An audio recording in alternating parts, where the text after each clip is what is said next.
Bonjour à tous, bienvenue dans cette nouvelle vidéo Un jour à Marvel. Aujourd'hui le chapitre 29, Thor Love and Thunder. Bon, c'est Taika Waititi qui revient aux commandes, hein. J'avoue qu'il m'avait pas manqué du tout, hein, comme réalisateur. Donc le film, sans surprise, hein, on continue à détruire le mythe de Thor.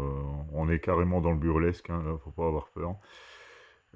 Faut pas avoir peur des mots, on va dire. C'est ça, hein, c'est un film burlesque avec entrecoupé finalement de scènes hyper dramatiques, hein. On aborde quand même le thème de la perte d'un enfant, du cancer en phase terminale. C'est quand même des sujets assez lourds, mais finalement rien ne fonctionne parce que c'est entrecoupé par des scènes complètement en roue libre, on va dire. On sait pas vraiment comment prendre le film finalement, quoi.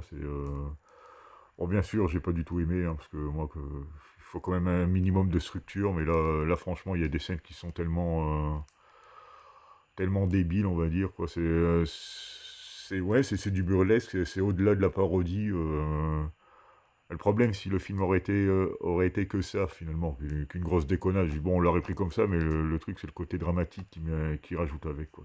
Ça détonne complètement et c'est perturbant. Et donc, le film s'en sort vraiment bien parce qu'il s'offre un Christian Bale toujours égal à lui-même en tant que méchant, hein, que grand méchant. Et encore, tout relatif, hein. Bon, ces performances d'acteurs ne sont pas à remettre en question, hein, donc ça il sauve le film. C'est un des acteurs qui s'en sort le mieux parce que Russell Crowe en Zeus, au secours, quoi, c'est un ridicule.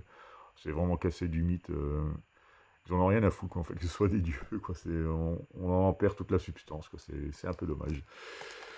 Donc autrement, que dire de plus? Bon, voilà, quoi. C'est dans la lignée des autres, voire même en pire. Il y a quand même des scènes c'est tellement nul, en fait, ça m'a fait quand même... j'ai failli sourire, hein, quand même, sur certaines choses. J'ai dit, c'est pas vrai, on en est quand même là, quoi. C'est peut-être plus par dépit qu'autre chose, quoi, mais bon... Donc voilà, quoi, c'est vraiment mauvais, hein. On continue dans la lignée.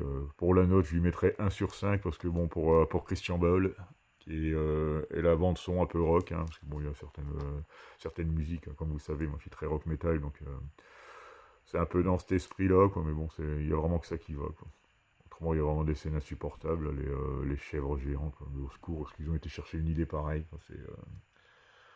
On voit un peu les gardiens de la galaxie un peu au début. Il y a aussi une chose que je comprends pas, c'est que le méchant, en fait, ça commence comme ça, il est aux abois dans le désert avec sa fille. Sa fille meurt.